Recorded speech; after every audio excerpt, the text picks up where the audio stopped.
moins une pour les talibans, la riposte américaine est imminente. Des policiers armés dans les avions canadiens, le gouvernement y songe.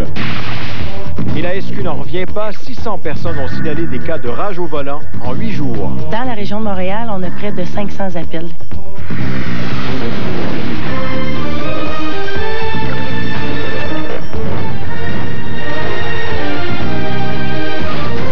23h30, bonne fin de soirée tout le monde. On parle d'une riposte américaine depuis plusieurs semaines. Et voilà que le président Bush laisse entendre que c'est pour très, très bientôt. Le temps presse pour les talibans, a-t-il dit, ou ils livrent Ben Laden, ou l'armée va débarquer en Afghanistan. Pascal Derry. Full warning has been given, and time is running out. Le président Bush a renouvelé ce matin son ultimatum aux talibans. Lors de son allocution hebdomadaire à la radio, le président américain a averti le régime taliban qu'il ne disposait que de très peu de temps pour livrer Oussama Ben Laden et ses partisans. Un avertissement qui laisse entendre que la riposte américaine est maintenant imminente. D'autant plus que 1 000 soldats américains, spécialisés dans les missions en terrain difficile, sont arrivés en Ouzbékistan, aux portes de l'Afghanistan. De ce côté-là, la milice des talibans a tiré aujourd'hui un missile en direction d'un avion de reconnaissance non identifié qui survolait à haute altitude Kaboul, la capitale afghane. Les talibans ont annoncé au même moment la prochaine libération de la journaliste britannique Yvonne Ridley, arrêtée le 28 septembre pour être entrée illégalement en Afghanistan. Ils ont aussi évoqué la possibilité de libérer 8 travailleurs humanitaires étrangers emprisonnés depuis le mois d'août, à condition que les États-Unis renoncent à leurs menaces militaires, une offre qui a été rejetée par l'administration américaine. Pendant ce temps, la campagne antiterroriste suit son cours, avec le premier ministre britannique Tony Blair au Pakistan hier et en Inde aujourd'hui, et le secrétaire américain à la Défense Donald Rumsfeld en Ouzbékistan et en Turquie. Le soutien diplomatique et militaire se solidifie. Cette pression internationale sur les talibans s'accompagne d'une mobilisation mondiale en faveur de la population afghane.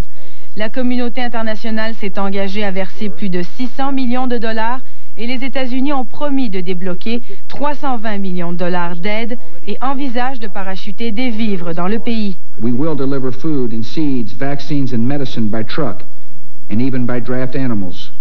Conditions permitting, we will bring help directly to the people of Afghanistan. Au Pakistan, 5000 islamistes radicaux réunis à Peshawar aujourd'hui ont menacé de s'en prendre aux avions américains. Les partisans sont prêts à détruire tout avion militaire américain qui utiliserait le sol pakistanais pour attaquer l'Afghanistan. Pascal Derry, TQS, Montréal. Bon, et puis chez nous, les gestes de solidarité envers les familles des pompiers décédés lors des attentats du 11 septembre se poursuivent. Les pompiers de Laval ont à leur tour organisé une activité de financement pour venir en aide aux familles éprouvées. Les fonds seront acheminés à une association de pompiers new-yorkais qui se chargera de les distribuer. Et puis toujours en réaction à ces attentats, David Colnett, le ministre fédéral des Transports, songerait à placer des policiers armés dans les avions canadiens. On sait que les Américains appliquent cette mesure et qu'un transporteur israélien en le fait aussi. Cette nouvelle politique devrait permettre aux appareils canadiens de se poser entre autres à Washington, où c'est devenu la règle. Un autre attentat ou un accident, on ne sait toujours pas. Reste qu'on a du nouveau relativement à l'explosion d'un avion russe qui s'est abîmé dans la mer Noire jeudi dernier, faisant 78 morts, je vous le rappelle. Des objets étrangers à l'avion ont été découverts sur les lieux de la catastrophe. La commission d'enquête a constaté que l'avion a été détruit à la suite d'une explosion. La cabine des passagers a été très endommagée. Et par ailleurs, une information qui n'a pas été confirmée par les autorités russes veut qu'un des corps retrouvés portait des traces de balles. Et puis 2 personnes ont été tuées et 4 autres blessées par une explosion dans une ville d'Arabie Saoudite. L'explosion s'est produite en soirée devant un magasin de Khobar. C'est une ville située dans l'est du pays. Il s'agirait d'un colis piégé et une base américaine se trouve près de cette ville. Alors, on va suivre cette histoire-là pour vous. Vous savez que la SQ a lancé il y a 8 jours une campagne pour que vous dénonciez les automobilistes agressifs, les cas de rage au volant. Vous avez été très nombreux à le faire. Près de 600 délations ont été enregistrées depuis, mais personne n'a été arrêté. Les Québécois sont-ils nerveux au volant ou ont-ils pris de mauvaises habitudes au fil des ans? On peut se poser ces questions à la lumière des résultats de la campagne de dénonciation lancée par la Sûreté du Québec le 27 septembre dernier. En 8 jours, en fait, La Sûreté du Québec a reçu 591 appels de citoyens pour dénoncer des comportements agressifs ou impatients sur le réseau routier desservi par la Sûreté du Québec. De ce nombre-là, dans la région de Montréal, on a près de 500 appels uniquement dans la région de Montréal. De manière générale, les comportements agressifs sont signalés sur les grands axes routiers, près des grands centres urbains. Plusieurs facteurs de stress peuvent influencer la conduite des automobilistes. Les gens peuvent être fatigués simplement ou en retard ou pris dans la circulation qui est au ralenti. Et là, à ce moment-là, s'impatientent, mais ce n'est pas nécessairement des gens qui sont impatients tout le temps. Uniquement mercredi dernier, 2500 balles anti-stress ont été remises à des automobilistes au comportement à risque. Si plus de 3 signalements sont enregistrés pour un même conducteur, des mesures seront prises par les policiers pour le remettre sur la bonne voie. Est-ce que vous seriez du genre à dénoncer un conducteur au comportement agressif? Non. C'est-à-dire qu'on les laisse aller, nous. On ne force pas avec eux pour être aussi agressifs qu'eux. Là, on les laisse plutôt prendre les devants et s'en aller. Il y a beaucoup de gens là qui conduisent, surtout les chauffeurs de 4x4 là, sont vraiment agressifs. Je ne sais pas pourquoi, mais... En ce long week-end de l'Action de grâce, la Sûreté du Québec poursuit son opération de surveillance accrue sur les routes de la province. À certaines périodes de la journée, il pourrait y avoir jusqu'à 2 fois plus de policiers qu'en temps normal.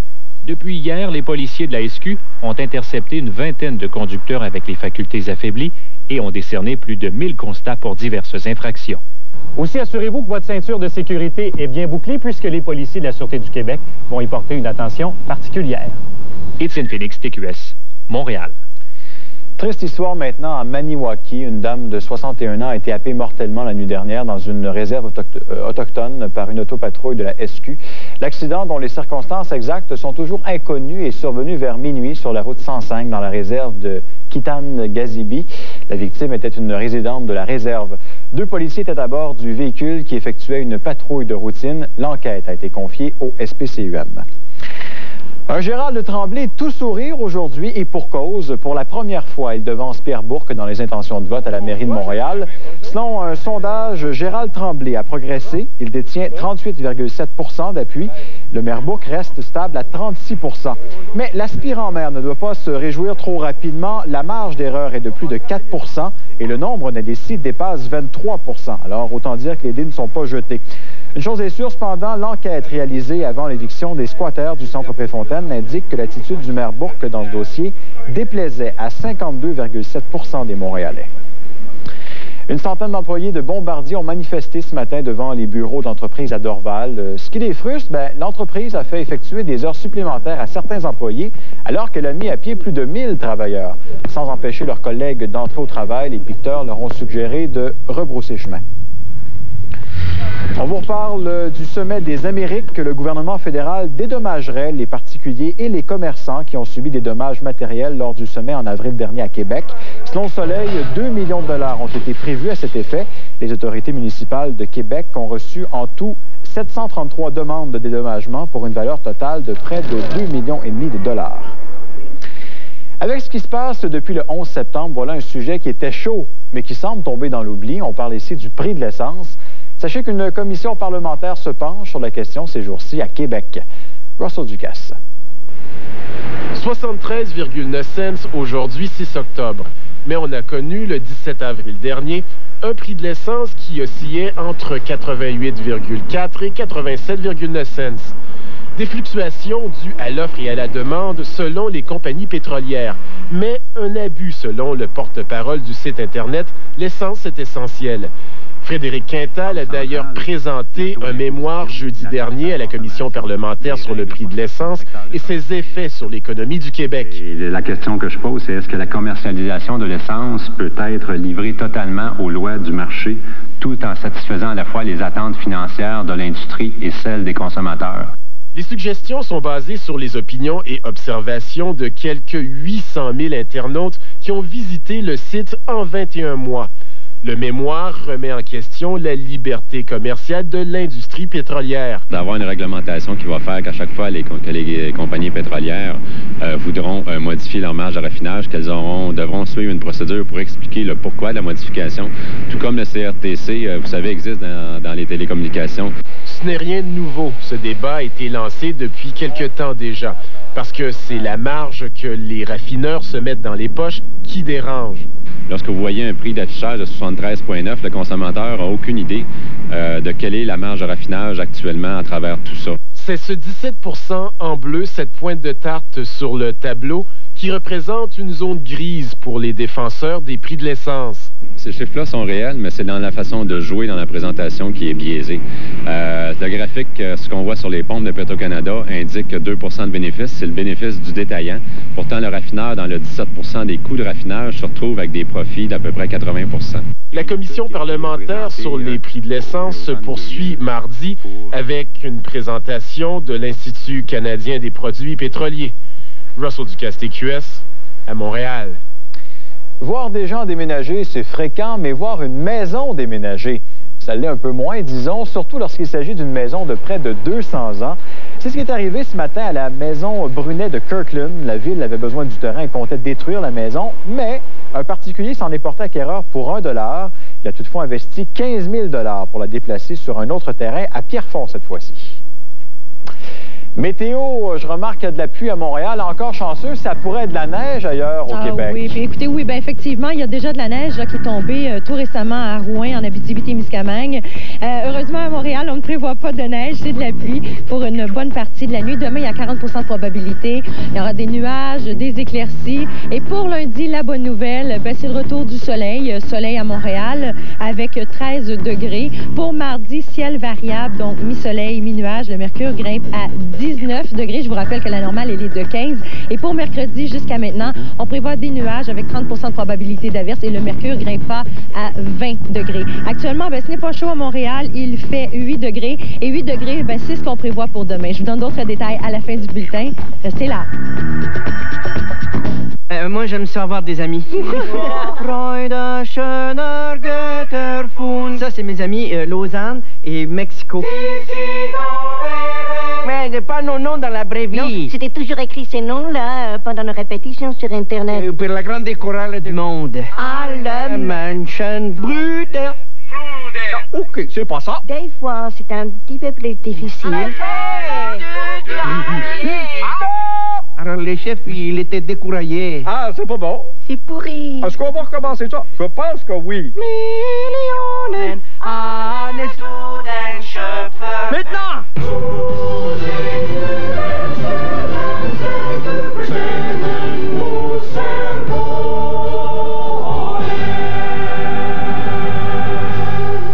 Hey, c'était beau. Ouais, c'était pas pire. On va recommencer. Hein?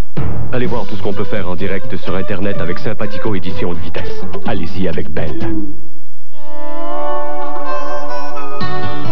Vous fondez d'envie.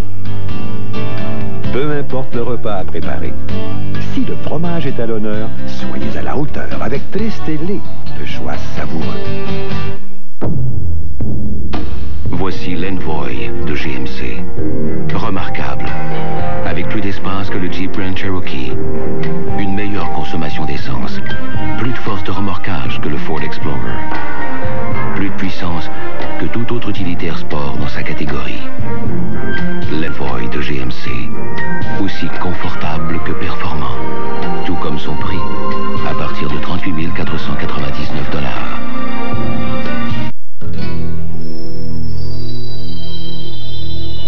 Prêt pour una fiesta? Peu importe le repas à préparer. Si le fromage est à l'honneur, soyez à la hauteur avec Tristelli, le choix savoureux. Ce dimanche à TQS, à 18h, tout pour vous couper le souffle, les nouveaux records Guinness. À 19h, pourquoi moi j'aurais pas droit à un petit ami normal? petit ami, Helen Hunt et Jack Nicholson pour le pire et pour le meilleur. Et à 21h45, j'enquête sur toi à propos d'un... Alors interroge-moi. Linda Fiorentino dans Accords consentants. Les nouveaux records Guinness pour le pire et pour le meilleur et accords consentants ce dimanche de 18h à TQS. Les sports avec Stéphane Grondin. Salut Stéphane. Salut. Nul. Ça, c'est pas les joueurs du Canadien, c'est le résultat du match. Exactement. Match nul de 2-2. C'était un deuxième match pour le Canadien cette saison. Avant le début de la rencontre, on a fait la présentation de l'édition 2001-2002 du Tricolore. La foule s'est montrée particulièrement affectueuse envers 3 ou 4 joueurs, Brian Savage, Yannick Perreault, Mike Ribeiro et Patrice Brisebois. Mais comme on s'y attendait, c'est le capitaine Saku Koivu qui a été le plus chaudement applaudi. En fait, on lui a réservé une ovation de plus de 5 minutes.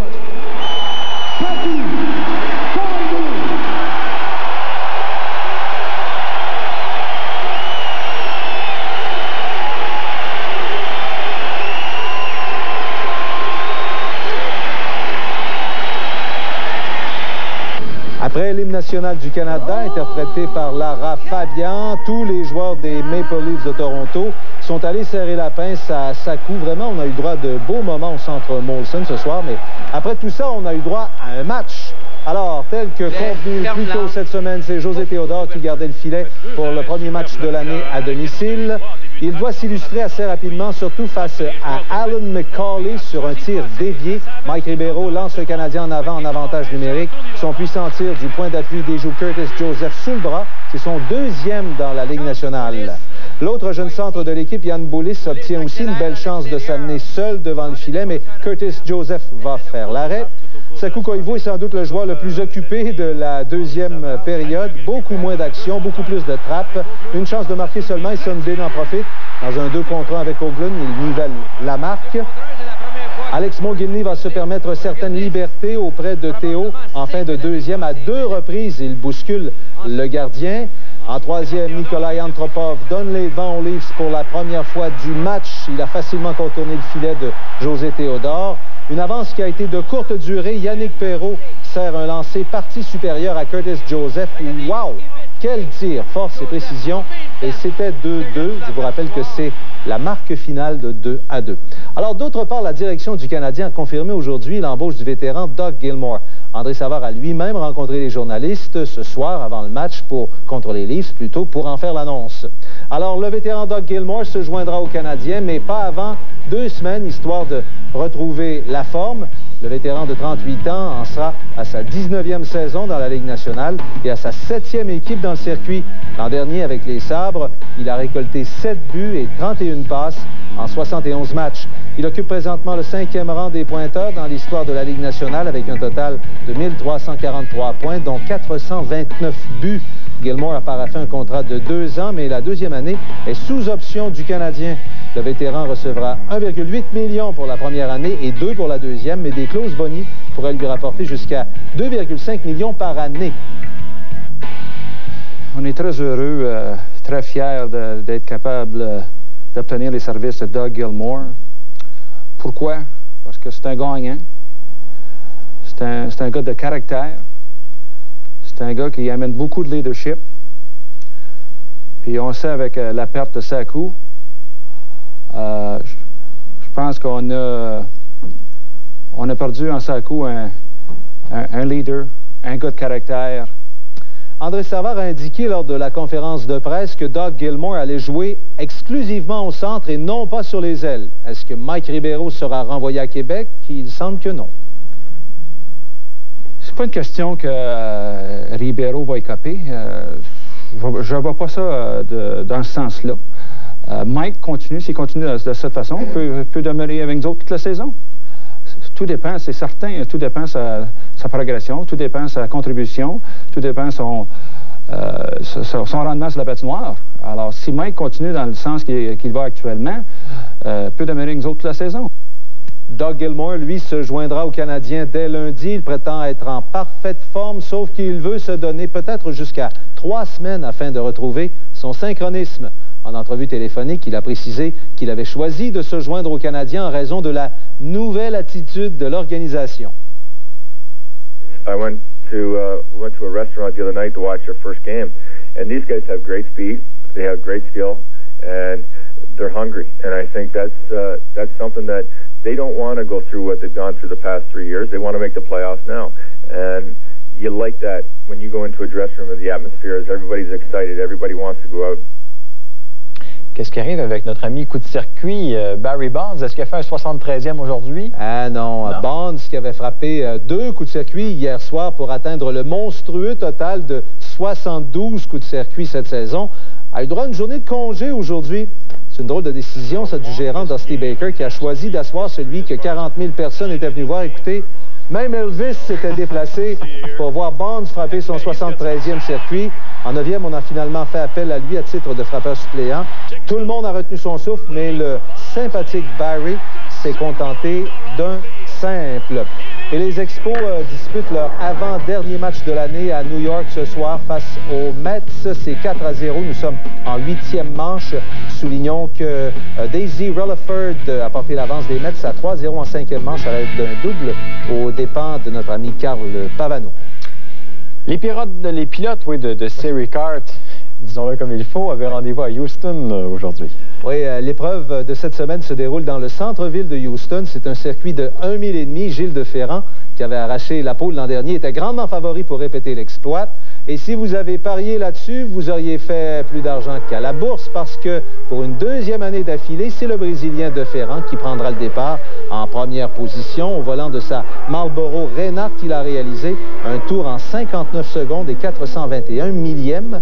Il a devancé la recrue Bruno Unkeria, ainsi que le meneur au championnat des points, Kenny Breck, qui est 3e. Alexandre Tagliani est dans le top 5. Il a tourné en 1 minute et 191 millièmes. Dans le cas de Carpentier, ça a beaucoup moins bien été, comme vous allez le constater. Et voilà, il prendra le départ à la 20e place sur la grille demain. Nous avons recueilli pour vous les commentaires des deux pilotes québécois. On a fait une sortie de piste, frappé le muret de béton, et puis j'avais une pénalité à cause de ce qui s'était produit à Vancouver. J'essayais de pousser la voiture beaucoup. Moreno a échappé du liquide sur le circuit, ça m'a fait glisser, puis la voiture est rentrée dans le muret.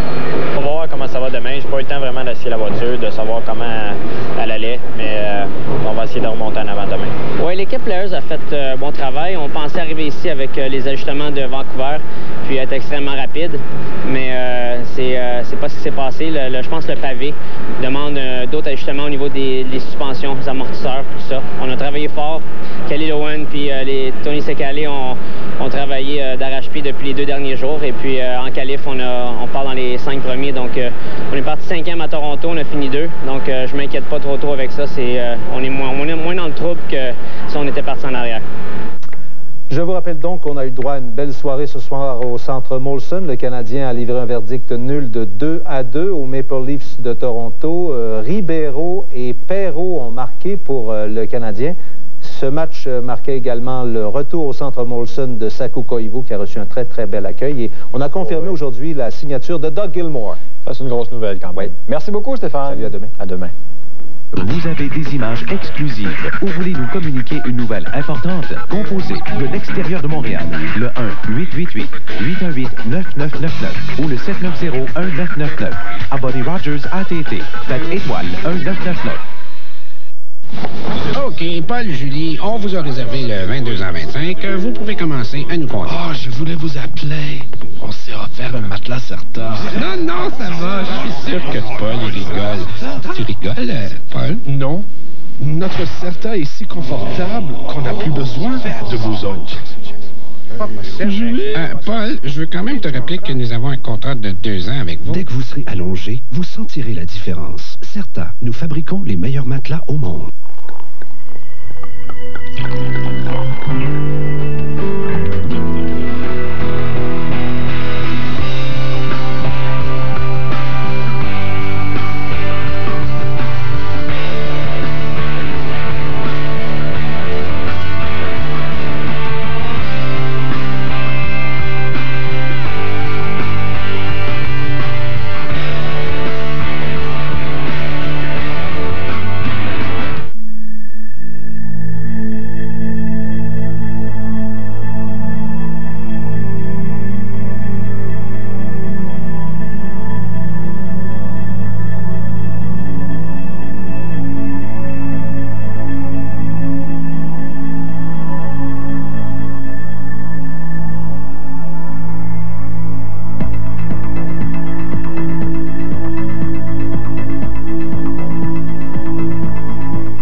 À Warwick, c'est jour de repos pour tout le monde, sauf pour la fromagère qui s'occupe quotidiennement de ses fromages.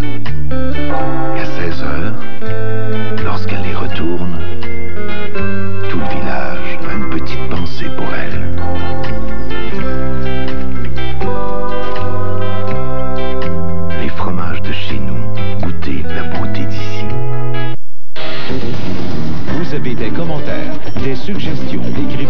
Internet gjournal@tqs.qc.ca ou par la poste au casier postal 11 495, succursale Centre-Ville, Montréal, Québec, H3C 5S3. Ce temps-là me déprime. Ben, il y a de quoi, Martin? On peut pas vraiment sortir. C'est trop... C'est pas encore agréable d'être à l'intérieur. C'est pas l'hiver. Non. C'est un entre-deux, hein? Oui, écoutez, là, c'est frais pour le moment. Demain aussi, ce sera frais, mais la bonne nouvelle, c'est qu'au moins lundi, ce sera ensoleillé et le mercure va tranquillement grimper jusqu'à 20 degrés d'ici mercredi. Mais pour demain, ça demeure frais. Je vous donne tout de suite les détails. Donc, pour le sud-ouest de Montréal et l'entier de la Mauricie, on parle de nuages, éclaircies, 40 de probabilité d'averses. En Outaouais, du temps couvert avec possibilité de neige fondante. En Estrie, nuageux avec 70 de probabilité d'averse, soit de neige ou de pluie ou de neige fondante, dis-je. Abitibi-Témiscamingue, de la neige, des maximums entre 2 et 8 degrés. Plus à l'est, à Québec, des nuages, des éclaircies. Saguenay-Lac-Saint-Jean, nuages éclaircis avec 40 de probabilité d'averse, de neige ou de pluie. Bas-Saint-Laurent, Côte-Nord, Gaspésie, un ciel variable. Et pour les îles de la Madeleine, soleil avec passage nuageux. Pour les régions du nord maintenant, à Chapachibougamau, nuageux avec éclaircies, 40 de possibilité d'averse de neige. Fermont, Shefferville, Baie-d'Ungava, c'est de la neige. Et à la baie James, averse de pluie ou de neige fondante. Et je tiens à préciser qu'à Fermont, on attend 15 cm et à Shefferville, 5 à 10 cm. Des maximums pour ces régions entre moins 1 et 4 degrés. Et à plus long terme pour Montréal, eh bien lundi, soleil avec 13 degrés. Mardi, ciel variable. Et mercredi, jusqu'à maintenant, on prévoit un ciel plutôt couvert avec de faibles probabilités d'averse. On parle de 30 seulement, Martin. 15 cm. Oui, 15. Mais c'est pas pour chez nous, ça. Les résultats de la loto. Oui, on débute tout de suite avec la loto 649. Voici les résultats. 1, 18, 27, 28, 43, 47, complémentaire 11, Québec 49, 8, 15, 16, 29, 38, 45, complémentaire 10, promotion double jeu 4, 10, 39, 45, quotidienne 3, 4, 6, 3, quotidienne 4, 2, 3, 6, 6. On poursuit avec Banco 1, 8, 10, 18, 20, 26, 27, 36, 38, 43, 49, 50, 53, 54, 58, 63, 64, 65, 67 et 69. Et finalement, à l'extra, 405, 560. Et voilà. Merci Chantal. Merci également à vous d'avoir été là. Sex Shop suit à l'instant. Bonne nuit tout le monde. À demain.